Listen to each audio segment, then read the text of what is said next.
अस्सलामुअलैकुम तमाम देखने और सुनने वालों को वकार वेल विशर में खुशामदीद कहता हूँ और अपनी क्लास का आगाज़ हदीस करीम से करते हैं। हजूर नबी करीम सल्लल्लाहु अलैहि वसल्लम ने अरशाद फरमाया, क़यामत के दिन सबसे पहले नमाज छोड़ने वालों के चेहरे काले होंगे और बेशक दोज़ख में एक वादी है जिसे लमलम कहा जाता है। इसमें सांप हैं और हर सांप ऊंट जितना है और उसकी लंबाई 1 महीने की दूरी जितनी है। जब वो बेनमाजी को डसेगा तो उसका जहर 70 साल तक उसके जिस्म में जोश मारता रहेगा, फिर उसका गोश्त गलकर हड्डी से अलग हो जाएगा। प्यारे बच्चों, वीडियो को शुरू करने से पहले कमेंट सेक्शन में लाजमी बताएं कि आप हमारी वीडियो कहाँ से देख रहे हैं और आपके स्कूल में पढ़ते हैं। तो चलते हैं अपने क्वेश्चन की जाने। क्वेश्चन नंबर 2 में हमें ये कहा जा रहा है कि व्हाट टाइप ऑफ क्वाड्रिलेटरल, हमने ये बताना है जो क्वाड्रिलेटरल है आपके पास इसकी टाइप कौन सी है। जबकि हमें कंडीशन दे दी जा रही है कि जो ई एफ है, अगर यहाँ पे मैं ई और एफ सपोज करें कि ये आपके पास ई एफ है, उसने कहा है कि ये बराबर है आपके पास एच और जी के।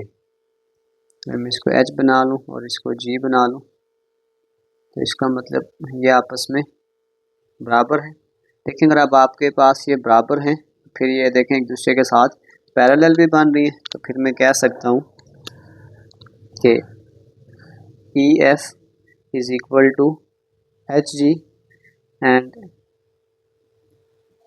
It is also parallel. तो फिर मैं कह सकूँगा कि जो मेरे पास ई एफ है और जो एच जी हैं ये एक दूसरे के पैरेलल भी हैं। फिर सेकंड कंडीशन हमें एक और की गिवन थी कि आपके पास जो ई एच है वो आपके पास एफ जी के बराबर है। तो आप देखें अगर डायग्राम से भी देख लें तो ये लाइंस एक दूसरे के पैरेलल हैं, तो इसका मतलब है कि सेकंड कंडीशन अगर हमारे पास है कि E H which is equal to F G, तो फिर मैं कह सकता हूँ कि आपके पास it is also parallel.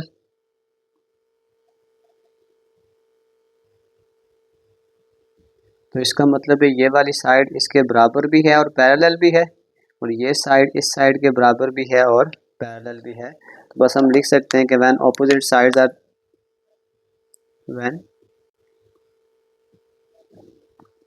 Sides are equal and parallel then it is parallelogram.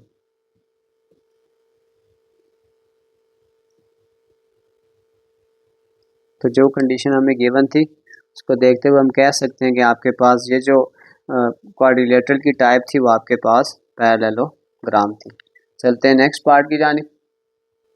Question number 2 में वो कह रहा है कि use vector to find the length of diagonals. हमने फाइंड करना है length of diagonals of parallelogram having adjacent sides 2i + j and i - 3j। पहले एक ग्राफिक डायग्राम बना लेते हैं। अगर आपके पास ये पैरेललोग्राम है,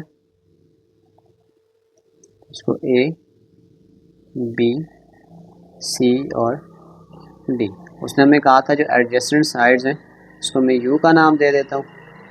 इसकी वैल्यू आपके पास 2i + j और इसको v का नाम दे देते हैं, वो आपके पास है i - 3j। और उसने हमें क्या कहा हुआ है कि हमने फाइंड करना है इसमें लेंथ ऑफ डायगोनल, यानी एक ये लेंथ फाइंड करनी है, इसको मैं d1 का नाम दे देता हूँ और एक हमने ये लेंथ फाइंड करनी है जिसको मैं d2 का नाम दे देता हूँ। तो जो डाटा है वो लिख लेते हैं।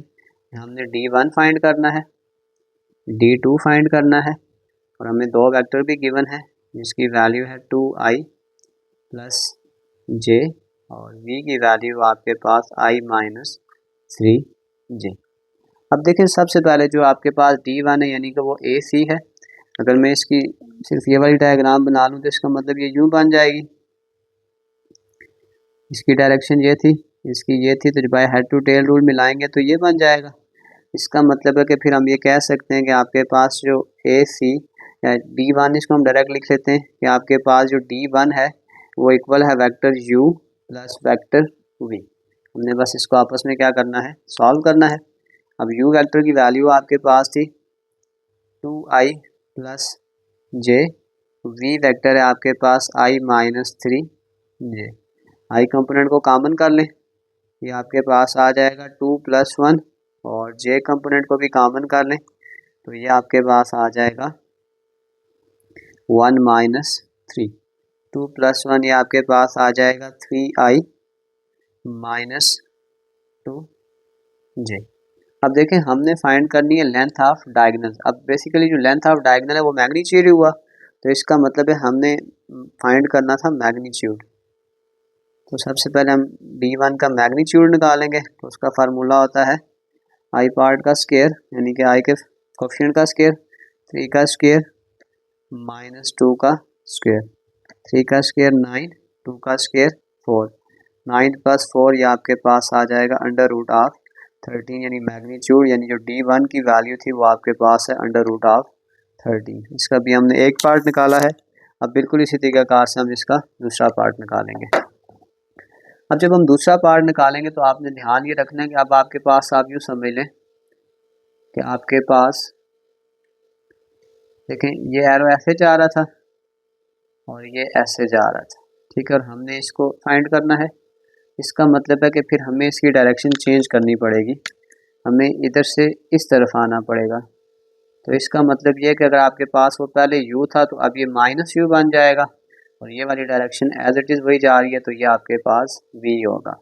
तो अगर मैं यहाँ से d2 का फार्मूला बनाऊंगा तो आपके पास आ जाएगा माइनस u प्लस v, क्योंकि देख लीजिएगा इसकी डायरेक्शन इस तरफ है। जब मैं यहाँ से रिवर्स करूँगा तो वही डायरेक्शन होगी, सिर्फ इसका साइन चेंज हो जाएगा आपके पास। माइनस, अब u वेक्टर था आपके पास 2i प्लस j, और v वेक्टर था आपके पास i माइनस 3j। वेक्टर से हटा दें, minus 2i minus j plus i minus 3j। i का कॉमन करें, आ जाएगा माइनस 2 प्लस 1, माइनस अगर मैं j को कॉमन करूँगा आ जाएगा माइनस 1 और माइनस 3। 2 में से 1 निकालेंगे आपके पास आ जाएगा माइनस i, 3 और 1 माइनस 4j। अब अगला स्टेप ये, इसका भी हमने मैग्नीट्यूड ही फाइंड करना था, तो ये आपके पास आ जाएगा magnitude of d2, same concept के i कंपोनेंट का स्क्वायर प्लस j के कोएफिशिएंट का स्क्वायर। 1 का स्क्वायर 1, स्क्वायर में माइनस प्लस हो जाएगा, 4 का स्क्वायर 16, 16 प्लस 1 ये आपके पास आ जाएगा। जो d2 की डिस्टेंस थी वो आपके पास अंडर रूट ऑफ 17 है। हमने इस क्वेश्चन में d1 और d2 यानी डायगोनल को ही फाइंड आउट करना था। चलते हैं इसके नेक्स्ट पार्ट की जानिब। Question number 3। क्वेश्चन नंबर 3 में वही कह रहा है कि show that a, b and c are the vertices of right angle triangle. तो बस पहले सबसे पहले एक चीज़ याद रख लें, अगर हमने राइट एंगल ट्रायंगल को प्रूव करना होगा तो इसको एक कंडीशन सेटिस्फाइड करनी पड़ेगी कि हाइपोटेन्यूज का square is equal to base का स्क्वायर प्लस परपेंडिकुलर का स्क्वायर। अगर ये हमारी कंडीशन सेटिस्फाइड हो गई तो ये जो पॉइंट्स होंगे आपके पास राइट एंगल ट्रायंगल के पॉइंट्स होंगे। तो सबसे पहले अब हम 3 पॉइंट्स को ड्रा करते हैं।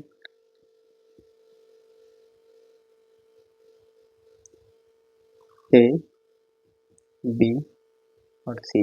ए के पॉइंट्स हैं आपके पास 0 और 2, बी के पॉइंट्स हैं under root 3 and then minus 1, और सी के पॉइंट है आपके पास 0 और माइनस 2। सबसे पहले हमें इनकी डिस्टेंस निकालनी पड़ेगी कि ये लेंथ कितनी है। सबसे पहले हम स्टार्ट करते हैं ए बी से by distance formula, x2 minus x1 plus y2 minus y1। A B है, ये आपके पास आ जाएगा x1 y1 x2 और y2। वैल्यूज को पुट कर देते हैं। x2 आपके पास आ जाएगा अंडर रूट 3 माइनस 0 का स्क्वायर और माइनस 1 माइनस 2 का स्क्वायर। ये आ जाएगा अंडर रूट 3 का स्क्वायर और माइनस 3 का स्क्वायर, अंडर रूट लगाएंगे, ये स्क्वायर अंडर रूट से कैंसिल, 3 और -3 का स्क्वायर करेंगे तो ये आपके पास आ जाएगा 9, 9 + 3 ये आपके पास आ गया है अंडर रूट ऑफ 12। तो यानी ये डिस्टेंस हमने निकाल दी है अंडर रूट ऑफ 12। अब हम सेकंड डिस्टेंस निकालते हैं। ए बी के बाद आपके पास आ जाएगा B C, direct formula apply करूँगा। अब आपने ध्यान रखना है कि जब हम बी सी निकालेंगे तो पॉइंट्स चेंज हो जाएंगे। अब ये आपके पास x1, y1, x2 और y2। तो x2 आपके पास आ जाएगा 0 माइनस अंडर रूट 3 का स्क्वायर प्लस -2 माइनस इंटू -1 का स्क्वायर आ जाएगा। ये आ जाएगा माइनस अंडर रूट 3 का square plus -2 minus minus plus 1 का स्क्वायर, स्क्वायर में ये प्लस हो जाएगा और ये इसके साथ कैंसिल हो जाएगा। 3, 2 में से 1 निकालेंगे 1 और 1 का स्क्वायर 1 आ जाएगा। 3 + 1 which is equal to under root of 4। अब हम तीसरी साइड को निकालेंगे, ए बी बी सी। अब हम निकालेंगे ए सी। जब हम ए सी निकालेंगे तो ये पॉइंट आपके पास आ जाएगा x1, y1, x2 और y2। तो फार्मूला लगाएंगे 0 माइनस 0 का होल स्क्वायर प्लस -2 का होल स्क्वायर। ये आपके पास आ जाएगा 0 का स्क्वायर -4 का स्क्वायर, स्क्वायर में माइनस प्लस हो जाता है। ये आपके पास आ जाएगा 4 का स्क्वायर और 4 का स्क्वायर आपके पास आ जाएगा अंडर रूट ऑफ 16। हमने ये तीनों साइड निकाल ली है अंडर रूट 4। ये आपके पास आ गया अंडर रूट ऑफ 16। इन वैल्यूज़ को हम अपनी गिवन इक्वेशन में पुट करते हैं। हाइपोटेनियस आपके पास आ जाएगा अंडर रूट 16 का स्क्वायर, बेस आपके पास आ गई है अंडर रूट 12 का स्क्वायर प्लस अंडर रूट 4 का स्क्वायर। ये स्क्वायर अंडर रूट से कैंसिल हो जाएंगे। ये आ जाएगा 16, 12 + 4 16 is equal to 16। Given condition satisfied.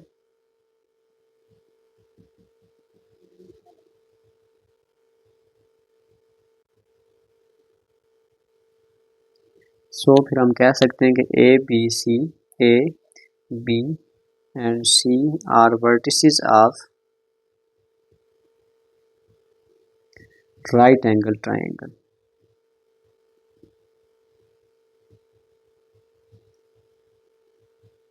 ये हमारे पास इसका फाइनल आंसर है। चलते हैं इसके पार्ट 2 की जानिब। Question number 3 part number 2। इसमें हमें ये कहा जा रहा है कि शो दैट के A B and C are the vertices of isosceles triangle. पहले हम इसकी कंडीशन लिखते हैं। इन आइसोस्केल्स ट्राइंगल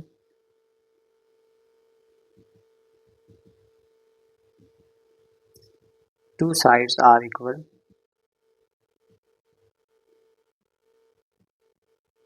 तो सबसे पहले फिर हमें यहाँ पे डायग्राम बनानी पड़ेगी।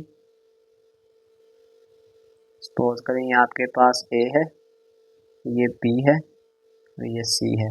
सबसे पहले हमें ए बी फिर बी सी एंड देन फिर ए सी निकालनी पड़ेगी और इसमें से कोई सी दो साइड्स आपके पास जो हैं वो सेम आनी चाहिए। तो फिर ये पॉइंट आपके पास आइसोस्केल ट्राइंगल के होंगे। -2 एंड देन -3 और ये आपके पास आ जाएगा 2, 2। तो 1 बाय 1 साइड्स निकालते हैं। सबसे पहले हम साइड निकालते हैं ए बी, सेम डिस्टेंस फार्मूले से x2 माइनस x1 का whole square plus y2 minus y1 का whole square. x1, y1, x2 और y2 वैल्यूज को पुट कर दें। x2 आपके पास है -2 -3 का स्क्वायर, y2 -3 और -1 का स्क्वायर। 2 और 3 -5, 3 और 1 -4। -5 का स्क्वायर करेंगे आपके पास आ जाएगा +25, स्क्वायर में माइनस प्लस हो जाएगा। 4 का स्क्वायर 16। इन दोनों को अगर आप प्लस करेंगे तो ये आपके पास आ जाएगा अंडर रूट ऑफ 40 1, यानी इस साइड का आंसर आपके पास है अंडर रूट ऑफ 41। अब हम सेकंड ट्राई करेंगे। ए बी के बाद बी सी पॉइंट्स चेंज हो जाएंगे। ये आपके पास x1 y1 x2 और y2 आ जाएगा। डायरेक्ट फार्मूला लगाऊंगा। x2 आ जाएगा 2 माइनस माइनस 2 का होल स्क्वायर और y2 आपके पास है 2 माइनस इंटू माइनस 3 का स्क्वायर। माइनस माइनस प्लस 2 ये आ जाएगा 4 का square, minus minus plus 3 plus 2 ये आ जाएगा 5 का स्क्वायर। 4 का स्क्वायर 16, 5 का स्क्वायर 25, इसको भी प्लस करेंगे ये आ जाएगा अंडर रूट ऑफ 41। ये भी आपके पास आ गया अंडर रूट ऑफ 41। अब हम थर्ड साइड निकालेंगे ए सी, तो ये आ जाएगा x1 y1 x2 और y2। डायरेक्ट फार्मूला लगाऊंगा। फिर 2 माइनस 3 का होल स्क्वायर प्लस 2 माइनस 1 का होल स्क्वायर। 2 में से 3 निकालेंगे माइनस 1 का स्क्वायर, 2 में से 1 निकालेंगे 1 का स्क्वायर। 1 का स्क्वायर 1 प्लस 1, तो ये आपके पास आ जाएगा under root of 2। Third side आपके पास आ गई अंडर रूट ऑफ 2। अब हमने यहाँ पे कंडीशन लगाई थी कि इन आइसोस्केल triangle two sides are equal, तो फिर मैं कह सकता हूँ कि आपके पास जो साइड ए बी है वो बी सी के बराबर है। तो बस प्रूव हो गया कि A B and C are the vertices of आइसोस्केल ट्राइंगल। हमने यही चीज़ लास्ट पे प्रूव कर दी। चलते हैं इसके नेक्स्ट क्वेश्चन की जानिब।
Question number 7। क्वेश्चन नंबर 7 में हमें ये कह रहा है कि फाइंड एक्स, हमने एक्स की वैल्यू को फाइंड आउट करना है, जबकि हमें एक वैल्यू गिवन है कि P Q and R are collinear. तो आपने ये चीज़ याद रखनी है कि अगर हम कहते हैं कि पॉइंट्स आर कोलिनियर,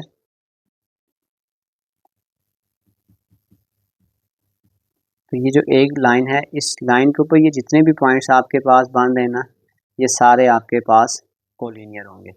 तो फिलहाल हमें यहाँ पे 3 पॉइंट्स दिए हुए हैं, तो पहले हम यहाँ पे 3 पॉइंट्स को ड्रा कर लेते हैं। सपोज करें कि ये आपके पास पॉइंट पी है और इसके पॉइंट आपके पास है -1 एंड x, ये आपके पास q है, वो आपके पास है 3 एंड देन 2, और फिर ये आपके पास आ जाएगा r और वो आ जाएगा 7 एंड 3। अब ये p q r सारे एक लाइन पे हैं, so p q and r are parallel, क्योंकि ये एक ही लाइन पे आ रहे हैं, तो इसका मतलब ये सारे पॉइंट एक दूसरे के पैरेलल होंगे। तो सबसे पहले हम पोजीशन वेक्टर निकालते हैं पी क्यू का, तो आ जाएगा O Q minus O P, Q आपके पास है 3 और 2, माइनस पी आ जाएगा -1 एंड देन एक्स। इसको सॉल्व करें, 3 माइनस इंटू -1, पहले कंपोनेंट को पहले के साथ और दूसरे को दूसरे के साथ, minus minus plus, 3 + 1 2 minus x, तो ये आपके पास आ जाएगा 4 और 2 माइनस एक्स। अब इसी तरीके से हम, जैसे हमने पी क्यू निकाला है, फिर हम निकालेंगे क्यू आर,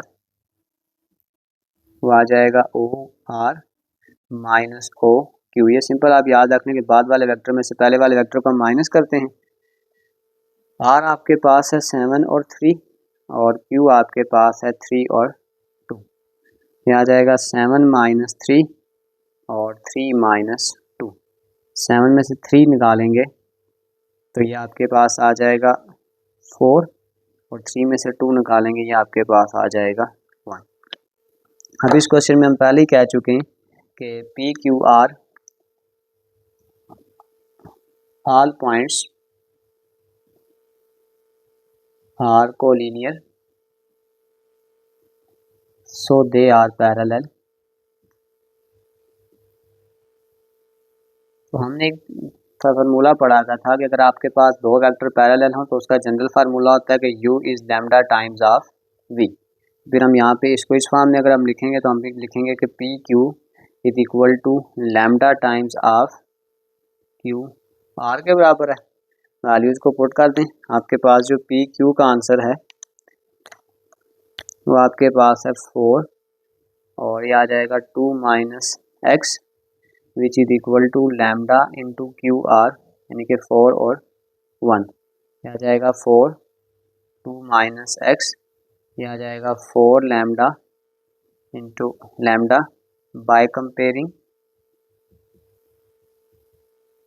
तो फर्स्ट एलिमेंट यानी कि आ जाएगा 4 is equal to 4 lambda, 4 divided by 4, तो फिर मैं कह सकता हूँ कि मेरे पास जो लैम्डा का आंसर आ गया है वो 1 आ गया। तो ये आ जाएगा 2 minus X is equal to lambda, ये आ जाएगा 2 माइनस एक्स, उधर जाएगा तो ये प्लस एक्स हो जाएगा और ये प्लस लैम्डा इधर आके माइनस लैम्डा 2।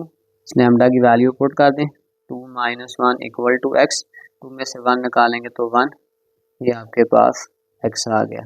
फिर हम ये कह सकते हैं कि जो हमने x की वैल्यू फाइंड आउट करनी थी वो आपके पास 1 इसका फाइनल आंसर है।